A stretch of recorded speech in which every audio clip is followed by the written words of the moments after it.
Hello, gorgeous soul. Welcome to the monthly October astrology. Oh, what a month. We are deep into eclipse season right now. Yes, we are. What is being revealed? Many things. On the 2nd, we have a Libra solar eclipse.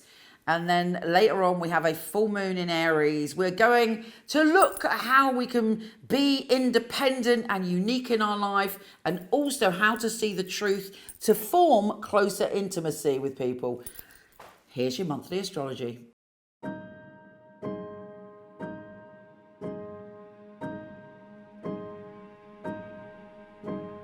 Hey Scorpio, yeah baby, it's going to be Scorpio season. Venus, the planet of love and abundance, is already in your sign, so you are a magnet for all things fabulous. Really work that Venus in Scorpio to attract to you what you want. And I have to say, before I get into the eclipse, Venus is trine Saturn on the 4th of October, and if something's not making you happy, you're going to realize that you have to let it go, because you are determined to commit to pleasure and happiness.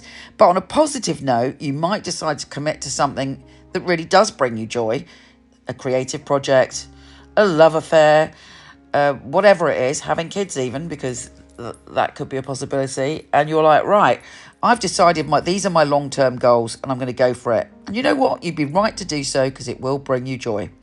Now, let's just deal with this new moon in Libra solar eclipse. We're all going through a massive transformation where we're seeing ourselves in a different way. And for you, there may be a spiritual revelation. There could be a lie or something hidden from you that is revealed. Now, you won't get the full picture on the 2nd, but over the coming month, you will get the full picture. And you are urged to trust that magnificent intuition of yours when you're dealing with it. It's very profound for you. It's very deep. And it's making you realize that, you know what? You need to trust your hunches. Whatever is revealed is part of the next level of your spiritual journey. On the 8th of October, that's a brilliant day, an interesting day. We have Mercury square Mars, your ancient ruler. Venus trine Mars. Mercury square Mars is on the 6th. Forget that. So Mercury square Mars, you may be sort of battling in yourself about something, potentially something that came up with that eclipse. But when you get to the 8th, Venus in your sign is trine Mars, your ancient ruler, in your adventure space, your learning space, your authentic self space. And Mercury is also trine Jupiter, the planet of good fortune. You are coming back into your power on the 8th. You are feeling charismatic. You are feeling that you know which direction you want to go in. Other people are super attracted to you on that day. It's a great day to go out for a date or to do something important where you want to show the world your authentic self. It is super intense. Jupiter goes retrograde, and it's helping you really dig foundations when it comes to your sense of power, your sense of strength. And it reinforces your charisma on a really true level. You're grounding all of those things. Now, big news for you is Pluto, your ruler, is going direct on the 12th, which in many ways I think you'll find it easier. You've gone through quite a lot with Pluto this year with that massive shift of signs. It may shake you to your foundations, but in a good way. And you are at the end of this long process, which is all about ideas and communication and transformation. And it's since 2008, all of this stuff has been going on for you, and you're at the end of that journey. How have you changed? How has your thought processes changed? How differently do you communicate? I mean, it really is worth sitting down and journaling how you feel that Pluto's massive lesson over all these years has affected you and what you want for the next phase. It is super powerful and super important, but you know what? I think you'll get a grand prize at the end of it for doing so well. Mercury enters your sign on the 13th, giving you the gift of the gab. You have magic, you have power, you have sensuality.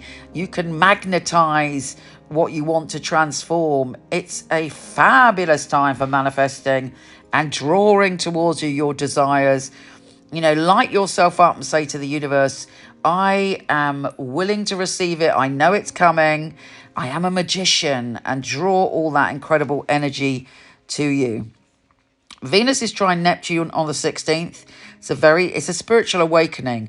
And again, one of the main lessons of this month is for you to understand what truly makes you happy, how you could commit to what makes you happy, and your identity in the world as a lover, as a friend, as a soul that has created the dynamics around you now. Who are you and who do you want to be? Neptune is giving you a message about joy. You might be tempted to actually really lose yourself doing something escapist around that time. So be careful you don't get carried away with that. Venus is also sextile Pluto. So there are big shifts and there are big changes. You might have an aha moment around the 17th where suddenly everything becomes clear, or there's a conversation that makes sense. The full supermoon is making you think about your habits, but it is square Pluto at some point. So it's like, okay, what are your habits? How can you change them? Any tiny change you make around that full supermoon will have massive ramifications and transformations for you. It's about looking after yourself. It's about really being honest about your habits and your patterns and ditching things which no longer serve you, and you will get massive rewards. Venus exits your sign on the 17th. Boo-hoo. But you've enjoyed it, and it allows you to ground whatever you've built up at that time. And then, of course, we have the sun entering your sign on the 22nd. Happy birthday, you gorgeous creature. And Mercury on the same day is trine Saturn. So again, commit to what you love, darlings. Take care, gorgeous, and I'll speak to you soon. Thank you so much for the love you've given me regarding the Knight-Waite Tarot. If you haven't got it yet, it contains all of my love and passion that I've had for tarot since I was a small child. And the book gives you an easy way to not only work with tarot easily and quickly, but also to manifest. You can get it from the dreaded Amazon or all good bookstores. So thank you once again.